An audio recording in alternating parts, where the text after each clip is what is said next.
Hey, it's Brooke and Jeffrey in the morning. You can scroll it later, or better, you can listen live to Brooke and Jeffrey every weekday morning. Big fun, real moments, the laughs that make your day. Your station, your city, right now. That's called radio. In Seattle, that's called Moving 92.5. Welcome to Talk Cosmos, the show where Sue Rose Minahan and her guests bring you insightful conversations to awaken heart and soul consciousness. Come journey with us exploring the meaningfulness of astrology's energetic cycles and get ready to understand your path in the cosmic roots of the stars.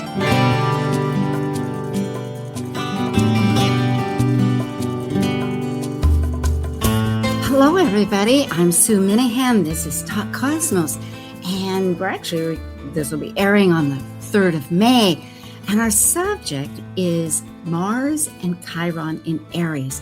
With a whole lot to talk about it, but I want to bring up the fact that when Talk Cosmos started 8 years ago, it actually started at the very end of Chiron at 29 degrees and a half of Pisces, and then when I launched into the YouTube a couple years later, it was at 4 degrees in Aries. And what I'm getting at is this is a long cycle, 8 years. It's the longest, which we'll bring up. And so for many of us, it's most intriguing when you realize this awareness just of all the shifts of identity, of assertion, of all the things that we're going to bring up with this wonderful cast as I call it, this crew that I have. And so we'll get started right now. Thank you for listening. In the first week of the month, Talk Cosmos ignites a conversation exploring planet cycle relationships in a cosmos to understand their archetypal consciousness and meaningfulness for individuals and the collective. Blending world events, mythology, and philosophy, these are the astrologers identifying the deeper impact of the planets buzzing in our daily lives. I'm Sue Rose Minahan, founder of Talk Cosmos since 2018. I'm an evolutionary astrologer, consultant, speaker, writer, vibrational astrology student, Dwarf Planet University graduate, Kepler Astrology Toastmasters Club charter member. I have a fine arts music degree plus a certificate in jazz. I'm an artist, musician, and certified color energy life coach. Especially, I love mythology and esoteric philosophies. And I'm Dr. Laura Tad. I work as a spiritually oriented psychological astrologer with students and clients around the world. As a counselor, writer, and educator, I love helping people recognize their inner strengths, take advantage of auspicious moments, and navigate times of challenge with greater ease. On my own podcast, Mythic Sky Storytime, I discuss astrology, mythology, and actualizing our full potential. Learn more at mythicsky.com. Plus, a special guest who we will introduce in just a short moment. And as the ancient Hermetic code reveals, as below, so above. As above, so below. Yeah, so. Hi, Dr. Tad. Yes, we begin in spring. It's right in the middle of spring, right? Somewhere. It's a little goofy spring, but it's spring. It's mid-Taurus, sure. Yes. Early Taurus. Yeah, it is. Well, let's get right to this. We have our guest who is Tara Aal. Now, hi, Tara. Hi. Yeah. Tara was with Laura and myself for quite a while and then moved to Los Angeles. She's back in Seattle now. And yes, and right there where KKNW is and ready for all your consultations. And has her own YouTube channel. She's an eclectic. That's fine, Sue. Astrologer. Yes. A writer, co-authored a book, Astrology of Moonlight and Natural Astrology, educator, artist, and tarot reader, and a consultant. Besides consultations, she teaches and speaks at various conferences there locally and internationally. And her website is Tara, that's TARAAAL. She's first right on the bat, .com. And does have some very specialized classes that she presents. A group that is Astrology Essentials, which are her classes, and then also a special feature that she created herself, Planets First, and we'll have that later at the middle of the session. And you can find all that on our website. So Living Planets First is what it's called. So thank you. Thank you for joining us again. Thanks for having me. Yeah. Well, we'll dive, as Google often says, we'll dive right into this. It's Chiron and Mars in Aries. This is the end of towards the end of it. It goes into, or transits, enters Taurus in June. Although then it returns. It's always this little dip for a while. So it'll actually be 2027. So folks at the very last part of Aries and any part of their charts are going to get, well, we're all being affected throughout this, as we'll discuss. But the point is that this is at 28 degrees and it'll happen on May 16th, and those details too. Let's talk. Do we want to talk about the archetype a little bit here? I know we have many slides. Sure. Yes. Okay. Yeah, well, I just, I think we've got slides to help explain it too, but so these archetypes coming together, these planets or Chiron's a hybrid-y sort of, not really an asteroid, not really a planet. Oh, we lost you. Uh-oh. There you go. Okay. Really do create an interesting blend of energy, I think.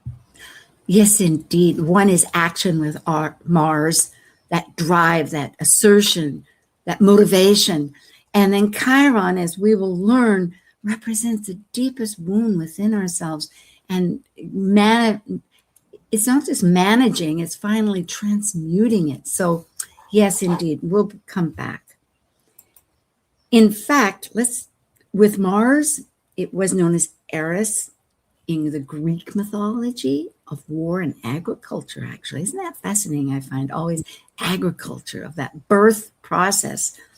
And really the son of the parents of the heavens, of Jupiter and his wife Juno, which they didn't have such luck with their children. No, and it said that Mars represents the strife in their relationship, as like the child that represents their strife. I'm so glad you brought that up. Yes, I've thought of that. It really was. You don't always get to pick and choose the energies that the incarnation is going to bring, even in the gods, and especially, yeah. So, but Aries, this wonderful sign, and particularly right now, think of having Uranus and not Uranus, Saturn and Neptune in Aries for their cycles. It's all about the self-identity. It's being that honesty, that trueness to yourself. And it's very instinctive. It's a fire sign. So it's really a voyage, because you're always discovering what it is that you are becoming, trying this and no, that's not quite working, shifting to something else. And it's not just because you're mutable, it's because it's evolving into this thing. Laura, you have thoughts, I see. No. No, I have a thought though. maybe you're sensing my thought. Yeah. I think it's so interesting that Mars really is an archetype of how we want to separate and go our own way, right? Even the glyph is like breaking out of the circle of homogenized interconnectedness, and that Chiron is an archetype of separation as well, and the wounding and the healing that comes through that. So I was just thinking before we got on here together, what is it about this sense of separateness on all sides that sort of is being offered to us to think about? Yeah. I'm jotting that down as a memory. That is a beautiful correlation, because it really is. It goes along with that whole idea of Saturnian, of being conditioned and deconditioning. But here it's a total break. It's a ren, W-R-E, a tear, as you call it, to burst out. Or an Aries sword cut, like what needs to be separated is in there. Indeed. For Chiron, we have quite a bit to discuss on Chiron. Yeah. It's the bridge. It's orbit. It doesn't collide, of course, but its orbit will intersect with that of the Saturn, which is the last visible planet, and Uranus, which breaks the systems anyway. So really, in a sense, and Uranus by itself orbits on its side and also goes backwards according to the others. And it's at 50, well, whether it's 50.39 or 50.7, it's a little over 50 years. Is what its orbit is. But it's between the inner and the outer planets. It is a healing through transformation, and it's half horse and half human. You can jump in any time because these slides are kind of gathering our thoughts. But if you have one, just let's talk about the how in some of the stories that it's not just half horse, half human. That even the bottom half is like the rear hind is the horse legs, and then the front legs are human legs. And you can imagine what a weird, awkward gait or movement that would create. And that speaks to some of the awkwardness. I feel like awkward is a really good word to bring up with Chiron as well. Where and how we feel awkward, which ultimately is a gift, but it doesn't always feel that way out the gate. No, it doesn't at all. In fact, you feel so isolated, and it's this rejection too that we'll go into as far as. And I think then particularly in Aries, it speaks to that rejection of like the self being rejected. Just who you are. Yes. I know, Laura, it's like painful, like just who I am, that there's something not acceptable, something. Yes, absolutely. Yeah. I understand. Before we go to that next slide, that's really going to delve into that. We'll talk about this because yes, in the Greek, on their vases, as you can see on these top two, it did have the entire body of an individual, of a man. And then attached to him was this back hind part. And it's really this, the Greeks especially were taking high philosophy as our golden era with all the Plato and etc. The medicine, all of these wonderful philosophical ways of intellect and soul, and the dividing from the beastly parts that are instincts that would ravage and hate and tear and war against people. But yet in Rome, because they adopted all of the the Greek mythology, it is a very large society. Just think of the huge area that it conquered. Those people probably didn't really look at the ancient parts. They just saw centaur, because there's two families of centaurs, and we'll get into that too. And therefore, they put it down as 4 legs of people. But that also changed some of the subtleties, because the Greeks very much knew that Chiron was the wise one. His father was Saturn. And here we can now. Well, and that speaks to the teaching quality that we associate, right? Chiron teaches medicine. He's not given being the god of medicine, right? We still give that to Hippocrates, but he was his teacher. He taught the god of medicine. He taught eclipsis, yes. And so there is this piece where the bleed through with Saturn as the teacher. And I think also that idea of that initiatory energy of Chiron, again, like works well in Aries. Your voice breaks away, Laura, your connection. I know you're not at home. You're somewhere else. No, I am at home. Oh, you are. Okay. Well, so I'm going to log out and come back on because okay. Excellent. There's no way to fix it. All right. Yes, ma'am. Okay. Well, we will continue on. I was going to say, though, that he was fostered also. He was fostered by the sun and moon. And I think they really taught him all those wonderful areas of medicine and music, astrology. Yes. Yeah. And Sue, I was just making the connection, that being fostered by Apollo and Artemis, right? The sun and moon gods. One of the ways I know that sometimes we play with the higher and lower octaves with planets. Yes. And one of the ways that I have learned to play around with Chiron is as the higher octave of the moon. And it makes even more sense if you imagine Chiron being mentored by the moon goddess. It really rings because it's so emotional. For all his intellect, He had such this what happens later all touches us on such a visceral inner point of wound. But has been brought up by others, and I always remember too to bring up these earlier wounds of rejection by his mother, who thought he was just abhorrent because he was half beast. He was a beast with part animal, and by his father just ignored him.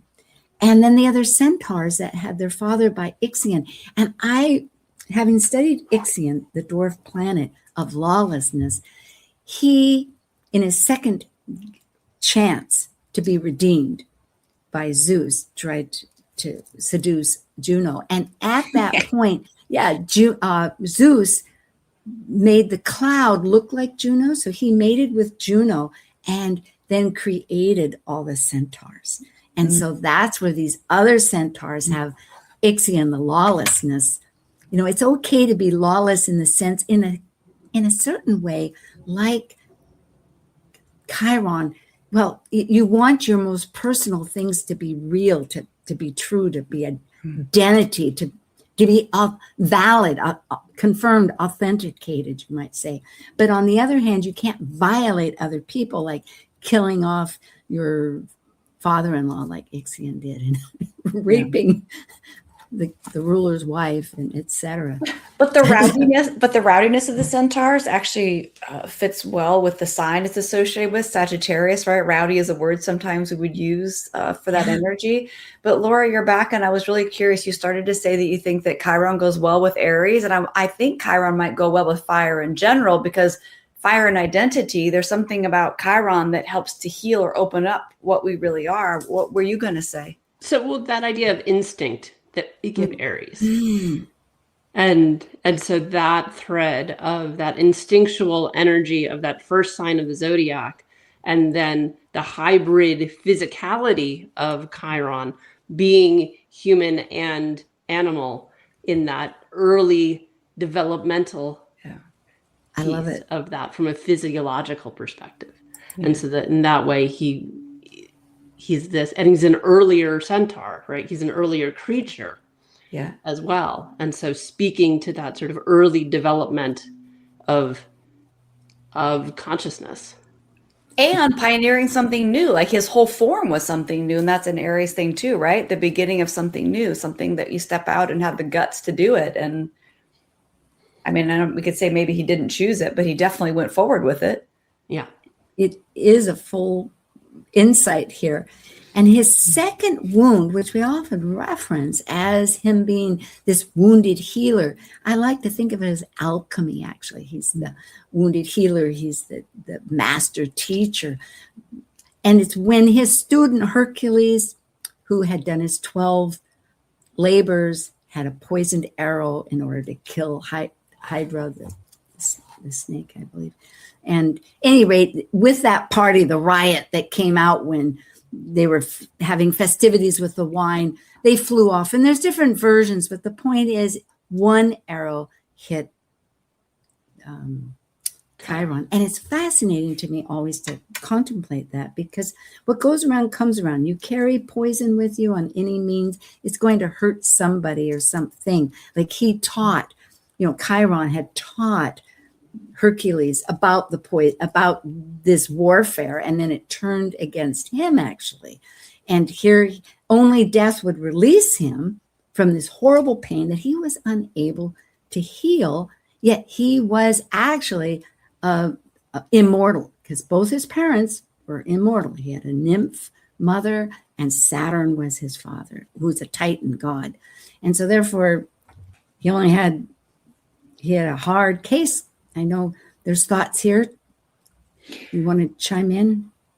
Well, I think it was Christopher Renstrom I heard one time talking about how warriors have to be healers, because many times there's not like a healer on right where you're at in battle. And I was thinking that's another kind of plug, Laura, for your idea that Aries goes well with Chiron, and with this Mars-Chiron conjunction, we might think about how there's an overlap in that the warrior themselves is also a healer. So, and I've not thought about that before, right? You don't have a choice sometimes when you're out in the middle of nowhere. No, it's absolutely true. I know stories of my own husband, not very many stories at all, but about getting a tourniquet, taking a belt and, wrapping it around to stop somebody's bleeding. There's many things you have to do to help your partner there. Or yourself, which is that's very true too. Yeah, if you can, best you can.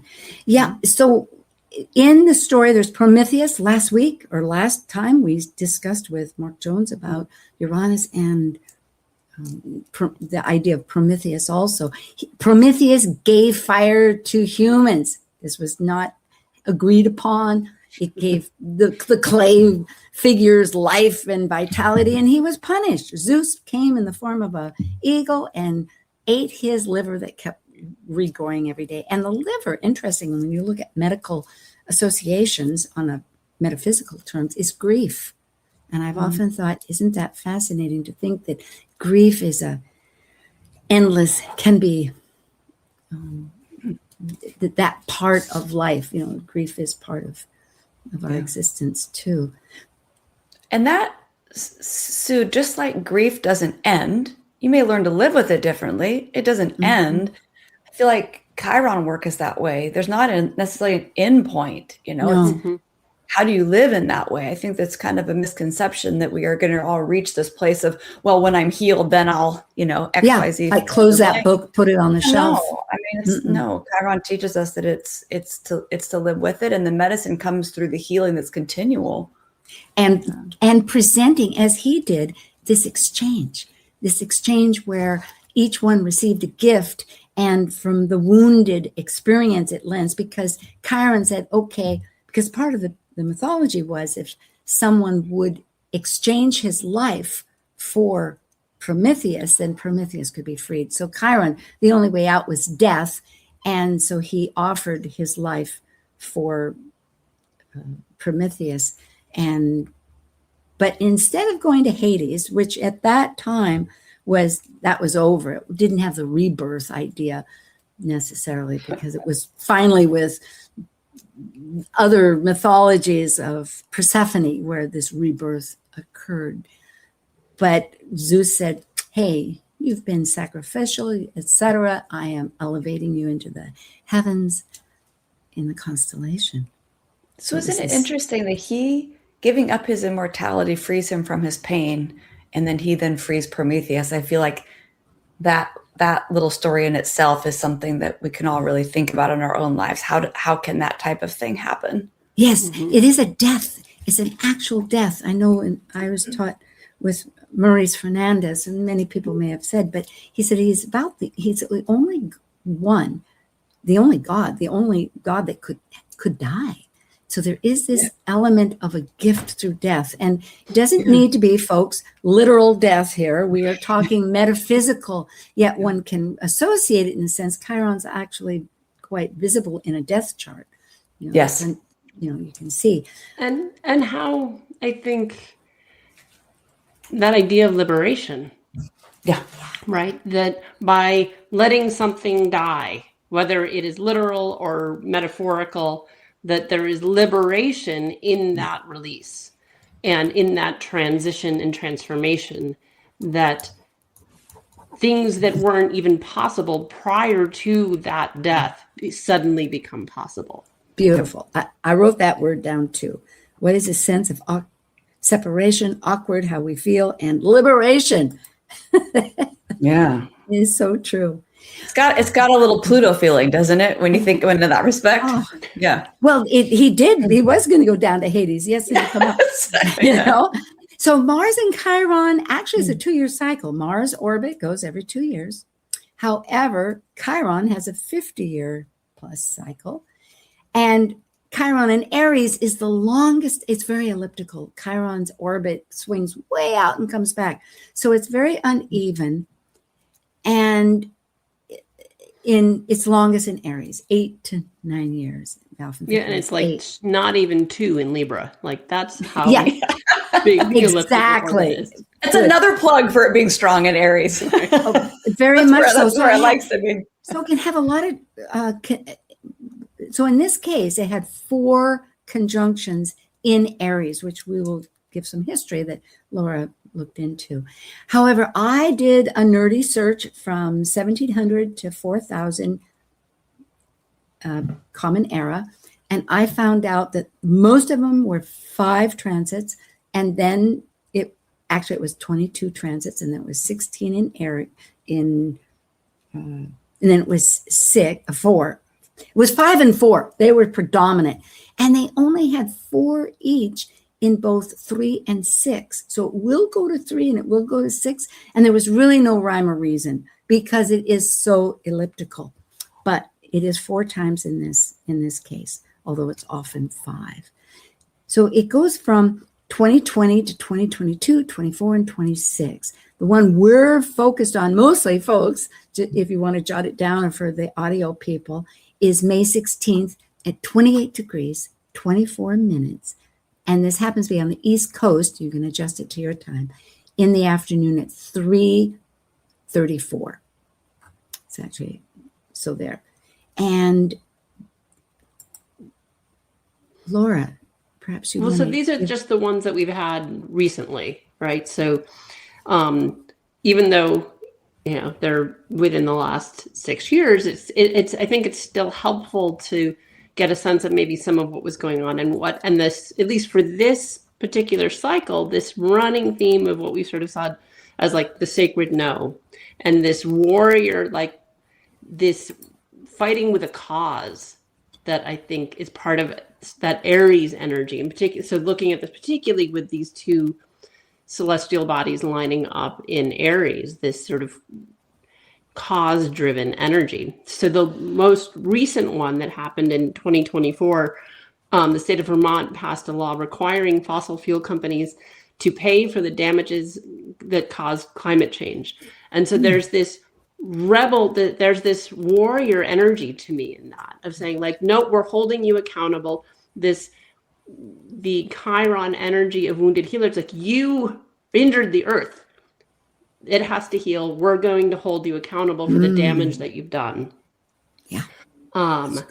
And then 2 years prior to that, the Academy for the Oscars formally apologized to Lightfeather, who is this woman who in 73, when Marlon Brando refused to show up to receive his Oscar for The Godfather, she was booed, she was treated horribly, and they officially apologized during this conjunction in 2022. And interestingly, the perfection of it is they were conjunct that year, the year she was ridiculed, the year she stood on stage. Yeah, that was right in the middle, 15 degrees. It was March that year, and the conjunction was in June in 73. So there was this healing that happened. Yes, this chironic healing of a wound that had happened with the previous cycle. Yes. And so we could have done, I didn't do a deep dive of like what possible damage to Vermont happened in the 70s that maybe was being repeated with that passing of the law in 24. And then in 2020, I mean, lots of things that could have spoken to Chiron and Aries in 2020. We were in the height of COVID. But in addition to that, it was when the Representative John Lewis died, who was a huge civil rights leader, protested and marched with Martin Luther King. But in addition to his passing, he had, now stuff is coming back up right now, where what the Supreme Court just passed around the Voting Rights Act, that he was responsible for getting on the books initially. Yes. So we're seeing some echoes of wounding now from things he did. Isn't that true? In 2020, so with this passing, he was the first Black lawmaker to lie in state in Washington, D.C., which is this it's an honor, right? Only people who are seen as really significantly important to the government receive that honor. And he was the first Black man to receive that honor. And so that also a sign of healing prior wounding. Thank you. That we were getting in 2020. This is excellent. We'll take a quick getaway. Folks, get your water, get your whatever it is, and return. We have Tara Aal and Dr. Laura Tad and myself all about a lot more about this Chiron, Aries, and Mars conjunction. See ya. Thanks. While we take a break from this week's edition of Talk Cosmos, let's take a look at this cycle's archetype. We're currently in the period of Taurus. By leaving a cycle based upon initiation, the energy of Taurus integrates spirit into a solid form of matter that is tangible and physical. It's an earth sign, concerned with self-sufficiency and the values to maintain the strength of a life form throughout its survival.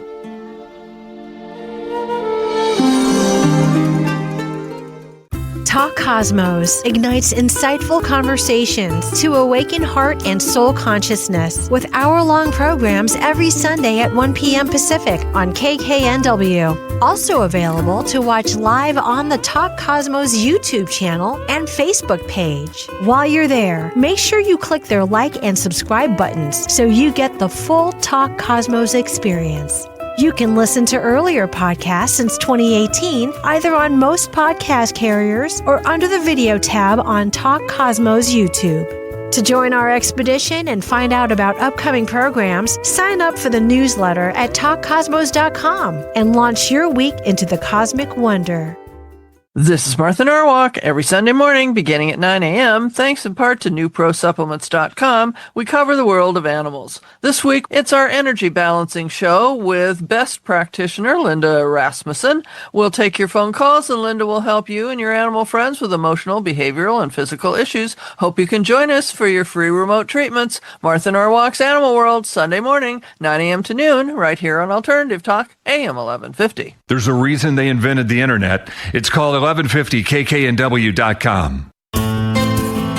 Okay, here we are. We're starting right off, and we have quite a packed agenda, which if we can make it. So we're going to just kind of glide through. We're going to make our content, but remember that we're going to keep moving along. So the Sabian symbols, we have two. We have the Sabian, which can be thought of as the archetypal, and the Chandra that Tara brought up that many people use is emotional, perhaps the inner emotional, but it is the next degree. So it's 29 degrees. In Sabian, it's the music of the spheres where we're attuning to that inner voice. They relate very strongly. And everything we've been saying really about that instinctive self, but it's that inner self and that being part of the whole. And the Chandra is a celestial choir singing where we're harmonizing. We have divine purpose. It's that recognition, that partnership. So it's fulfilling a destiny, serving, as a channel for a higher expression. Anybody have a quick comment they want to make?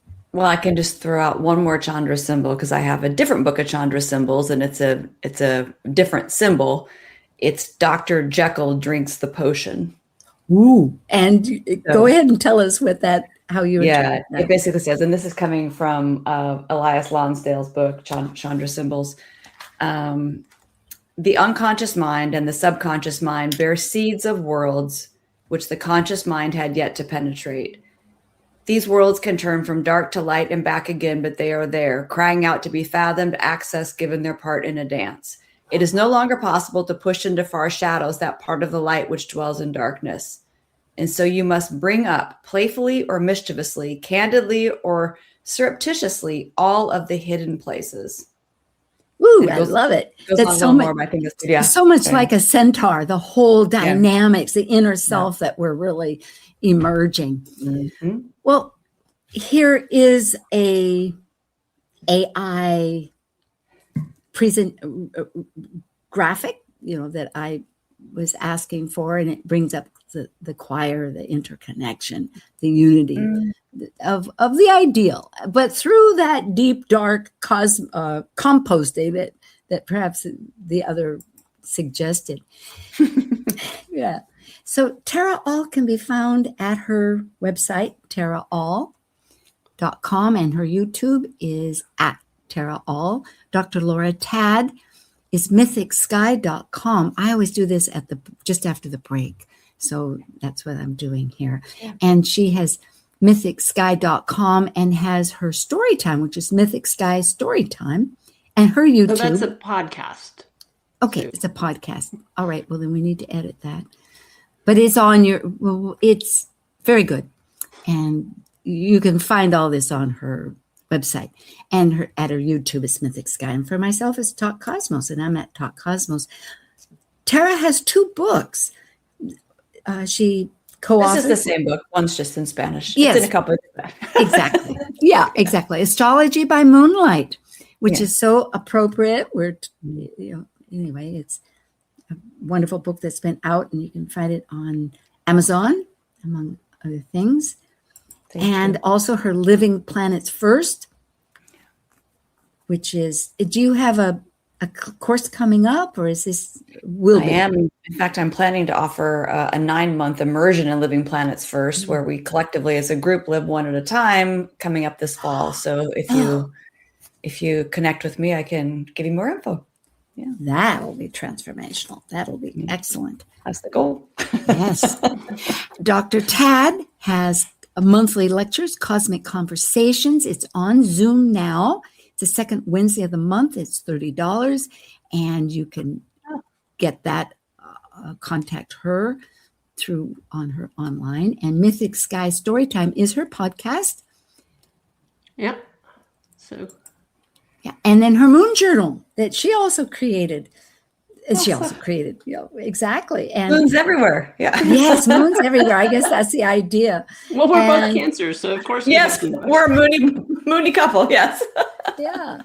And there's, it's found on it. So it's a very great way to track your emotional inner self as you're experiencing all these outer things. And myself, weekly, I have events. And next week is my moon event with Amanda Pierce, where we do the new and the full moon.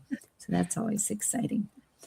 Well, we're back to talking about our subject, the planet, the asteroid, the centaur, whatever.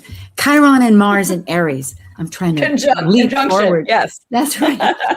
And we will look at the chart itself happening on the 16th of May, 2026. It's actually 5 seconds before 3:34 in Eastern time. And we're using the Porphyry house because each one of us by ourselves have looked at this in shock, because look at all it looks like it's whole house, but it isn't. There's minutes involved. And that actually so this is cast for DC, right? Specifically. Yes, that's where you're getting these 0 degrees for every house. And the reason we do DC is because it represents the United States, and for Canada, because theirs is in Toronto, also in the East Coast. Right. Well, so but it's not, you're not getting these houses. I wouldn't have these houses. I don't have these houses in Atlanta.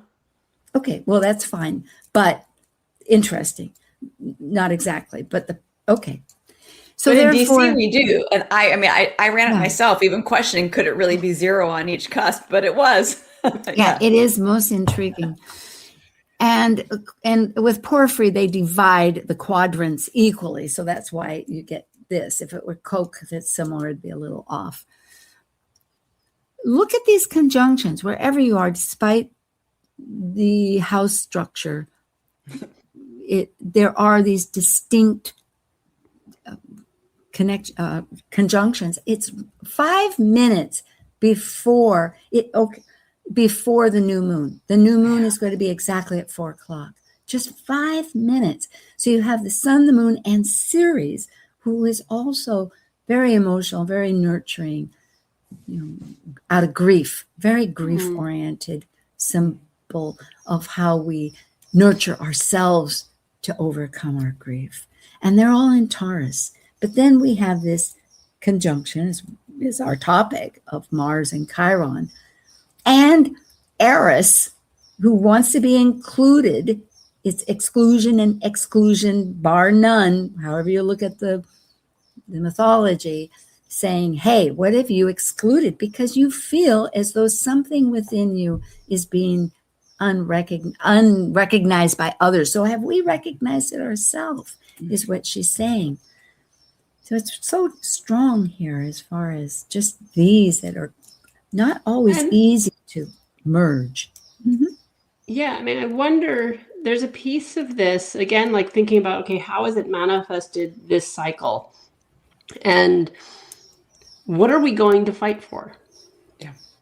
Is, to me, what shows up. Mm-hmm. Mm-hmm. Well, go ahead. I had a note on that same front of Chiron with Mars, especially in Aries. We have to deal sometimes with the wounding from our personal actions or our lack of action. Yes. And I feel like that goes along with this. What am I fighting for that I need to drop, and what do I actually need to fight for? Exactly. Yeah. And what am I included in to help augment that? Because action is where the universe connects.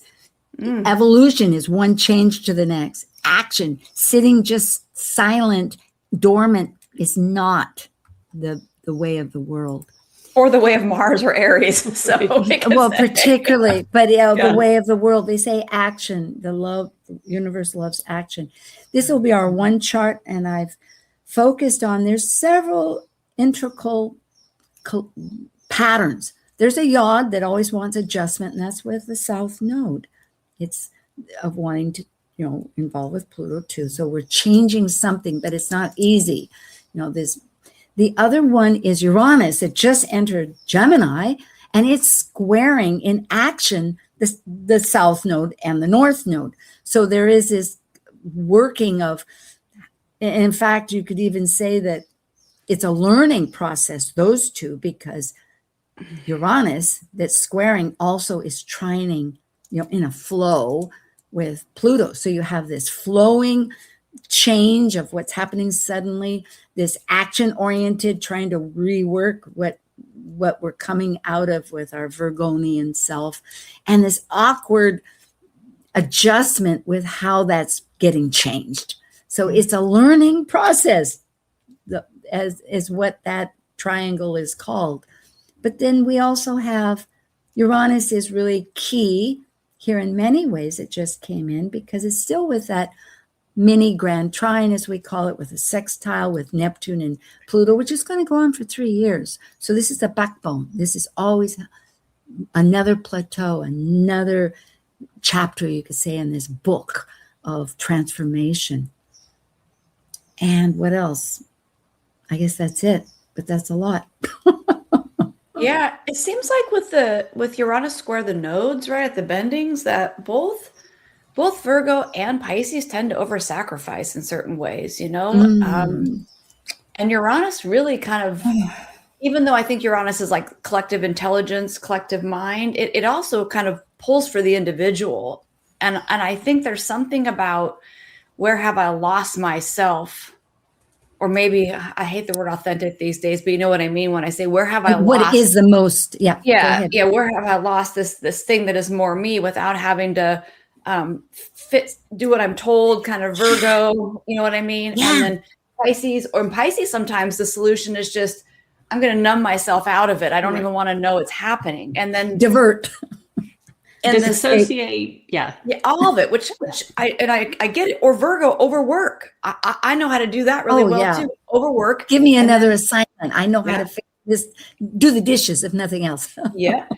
And I think Mars conjunct Aries is like, that's a different level of commitment to life. Do you know what I mean? And it requires us to confront something. What do we need to confront? Maybe that's a good word, a good Mars and Aries word. Yes, to address, to act, to acknowledge, to realize is valid, that's how you feel. And there's a lot about it's about feeling. I think within that, potentially part of that is like, what do you need to heal so you can be that authentic person, so you can be present and do the work that's going to be needed to go forward and do that more Taurian new moony stuff that's coming in. We can't be passive about self-care with that Mars. That's good. Chiron, Aries energy. Yeah. That is. Can't be passive about self-care. No passivity. Yeah. And self-care can look a lot of different ways. So some people just hear that as, I don't know, go curl up in your bed, but there's a lot of different ways, different versions of how we self-care. That's a whole subject in itself. It's It true. is. Both of these, to be active because small steps open the door, and then you think of a new way or something better, just to begin or give a few minutes for something. Self-advocacy, right? I mean, that's the other thing. In addition, is like, where do I need to stand up for myself? Which sometimes, Laura, you said this before with the different things happening at those different transit times, but that sacred no. Yes. I don't want to do this anymore, right? Yeah. I don't want to keep doing this way. And it's scary because it takes guts, and you might, just like a very, Mars Aries thing, have to cut something. Yeah, it is separation for liberation. Yeah. And connecting that unconscious and consciousness, just grabbing some of the key words from what we've spoken about. And it's collective right now. We often, with Laura, we look at the United States, and the United States seems to be pinged quite a bit, which makes sense. And so for awareness fact, without being on a political basis, just to say to folks, look at this. This is where we're at. Because this particular conjunction happening on the 16th of May, today is a 3rd, so we have 2 weeks, but we're in orb of it. These degrees, Chiron moves very slow. Mars is going to catch up.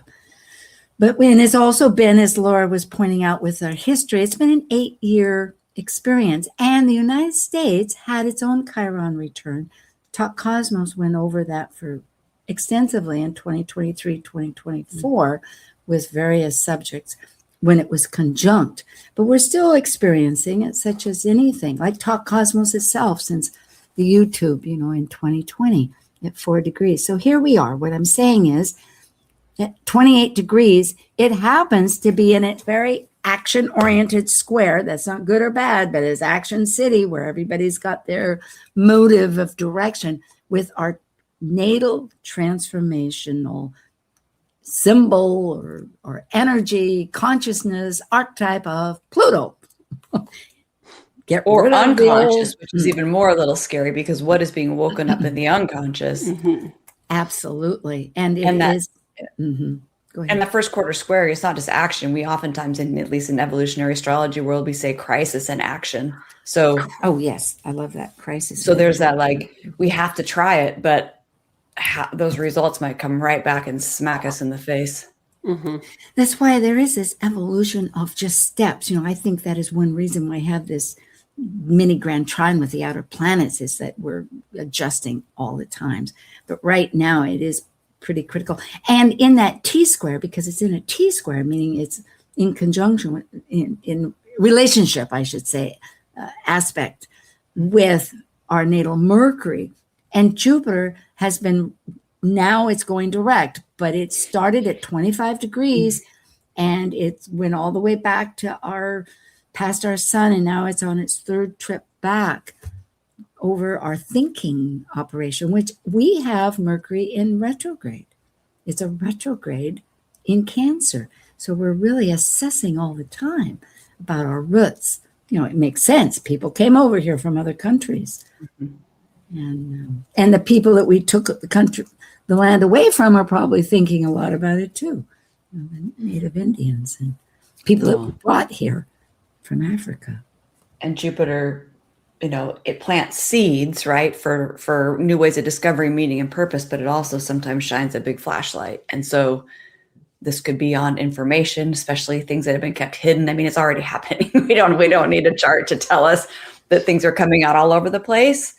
But I wonder if with that Mars and Chiron conjunction, if some of the reactions or the impulse or the instinct to actually may increase to not wanting to tolerate things as much anymore.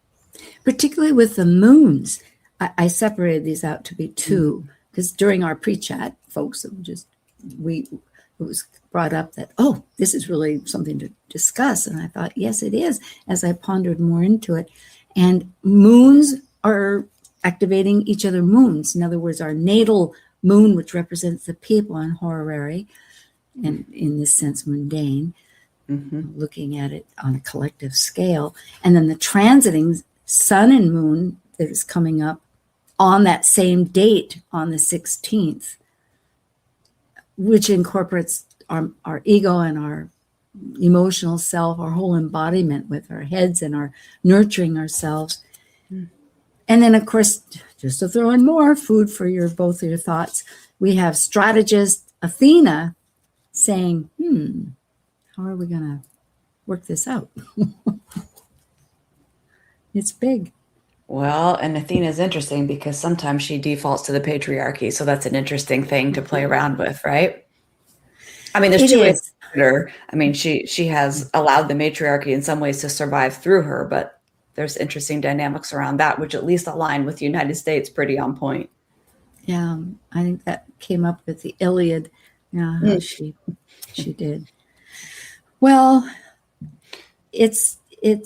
we're in the throes of it, and yet there's rebirth. I think that idea of liberation, what with Uranus itself being in some ways right there, being close, liberating. But as Laura brought up, this idea of and the separation, breaking away.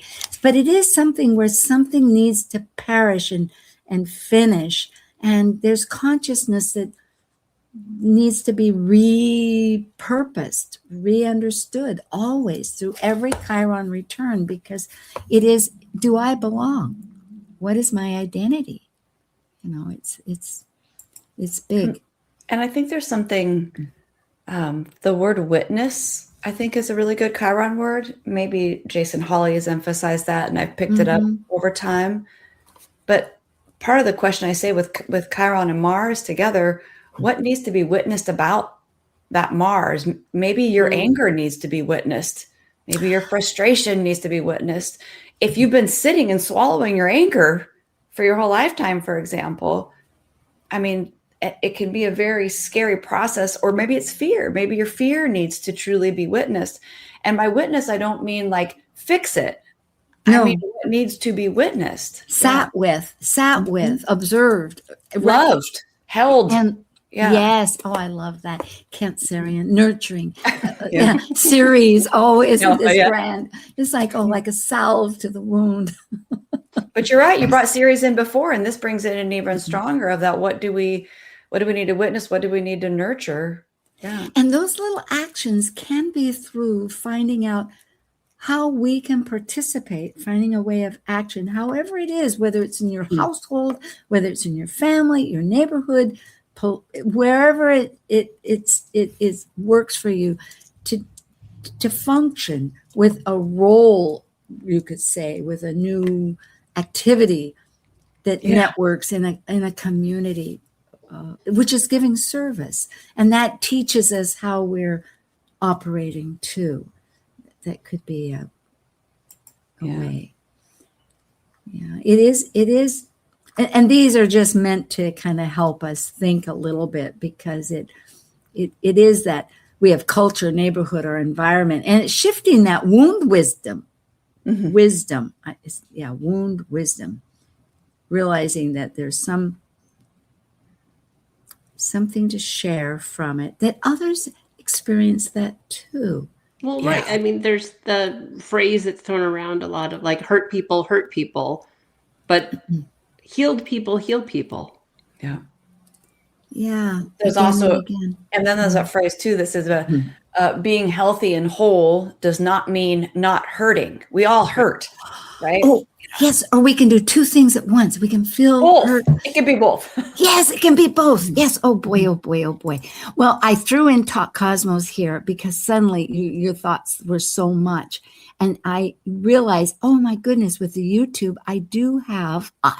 Talk Cosmos has an Aries Chiron. So it's been this long 8-year journey, starting from the very tail end of Pisces, but in so many ways, and the values, and it's a learning thing of using it. So it was like, oh, thank you for the revelation. So I will leave this for folks. Oh, it's back on Talk Cosmos is Mars.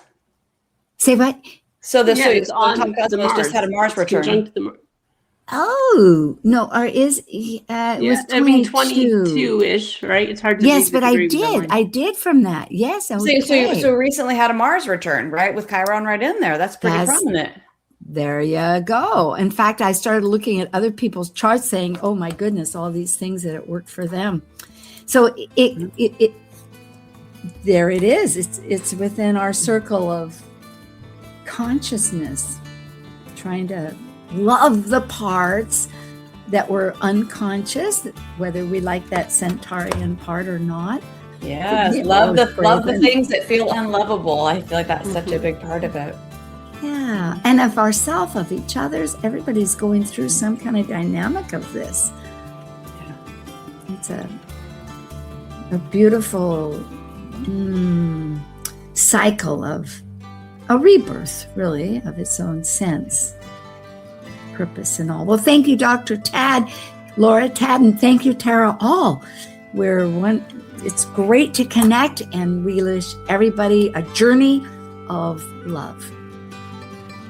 Thank you for joining this vibrant and insightful conversation on Talk Cosmos, the show where Sue Rose Minahan and her guests awaken consciousness by connecting heart and soul consciousness patterns with astrology's energetic cycles. Be sure to tune in next week, same time, same place, to continue your journey through the roots of the cosmic pathway.